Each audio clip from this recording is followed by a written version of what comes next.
আমি এই মুহূর্তে আছি শহরের শাহ পাম্পে।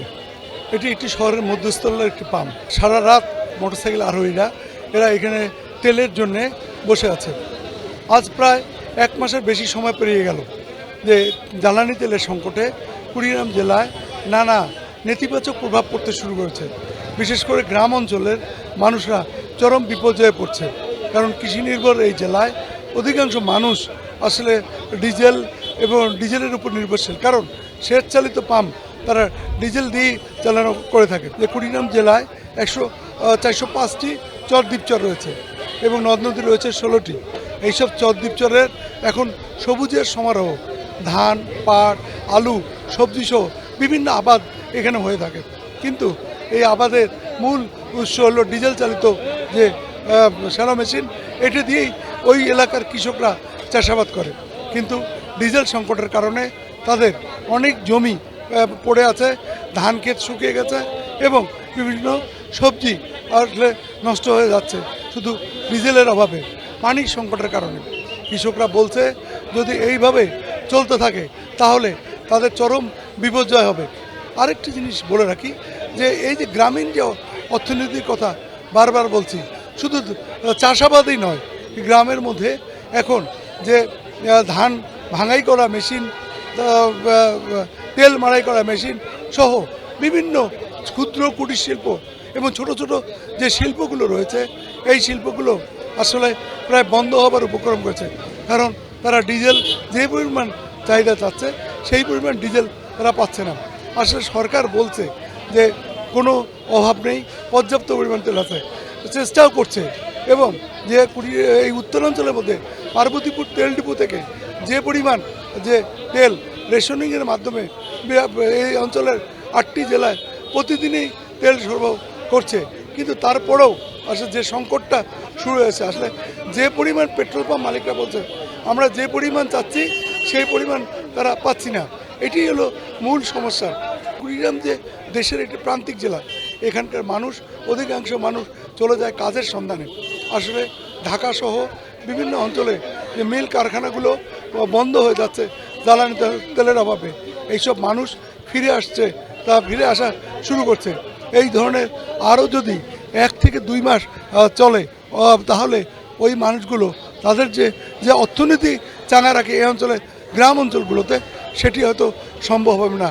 আসলে নীরব একটি দুর্ভিক্ষ শুরু হবে, যে প্রতিদিনই যে পেট্রোল পাম্পগুলোতে হাহাকার করছে তেলের জন্য, এটা রাস্তাঘাট বন্ধ হয়ে যাচ্ছে, মানুষের কাজের ব্যাঘাত ঘটছে।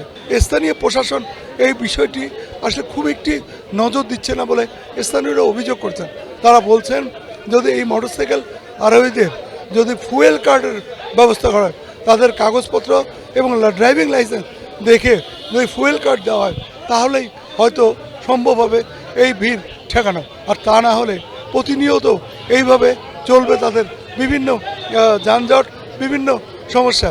এবং যে কুড়িগ্রামের যে অবস্থাটা সৃষ্টি হয়েছে, এই যে মোটরসাইকেল আরোহীদের যে ভিড়, এটা বাদে গ্রামীণ অর্থনীতির যে বিভিন্ন দিক বিভিন্ন অবস্থার মধ্যে পড়েছে, নানা ছোট ছোট শিল্পগুলো বন্ধ হয়ে যাচ্ছে মানুষের। আর যেহেতু এটি চরদ্বীপচর একটি অঞ্চল, এই অঞ্চলের প্রধান বাহন হচ্ছে নৌকা।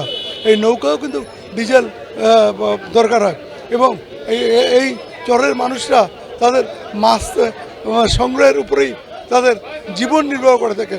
কিন্তু বাস্তবিক অবস্থায় আসলে ডিজেল সংকটের কারণে জেলেরা মাছ মারতে পারছে না এবং তারা তাদের পরিবারগুলো অনেক কষ্টে পড়েছে এবং উপোস কাটাচ্ছে বলে আমি বিভিন্ন খবর পাচ্ছি। যে এই অঞ্চল থেকে যে ট্রাকগুলো সারা দেশে যাচ্ছে, আসলে জ্বালানি তেলের সংকটে তারা এক প্রকার বসে আছে আজকে প্রায় 7 দিন থেকে 10 দিন পর্যন্ত।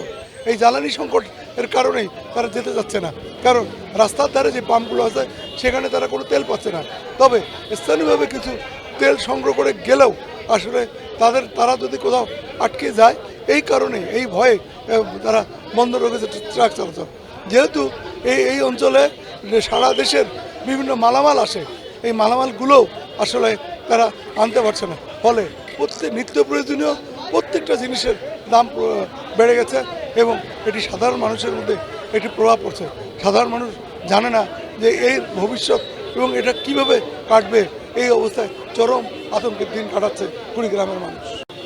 রাজু মুস্তাফিজ, ৭১ কুড়িগ্রাম।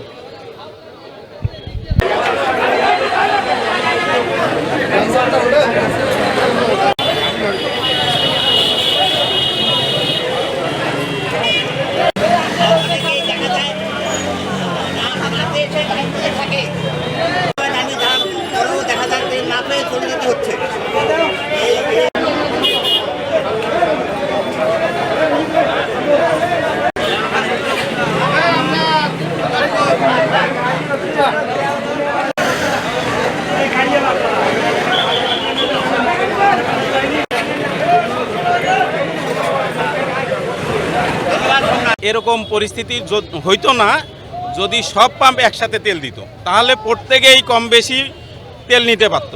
কিন্তু আমরা সবাই সাফার করছি যে একটা পাম্প তেল দিচ্ছে আর একটা পাম্প তেল দিচ্ছে না। আর সর্বোচ্চ মানে প্রশাসন যদি এই ব্যবস্থাটা নিত যে ফুয়েল কার্ড দিত, আমরা ফুয়েল কার্ড অনুপাতে 200 হোক 300 হোক তেল সংগ্রহ করতে পারতাম।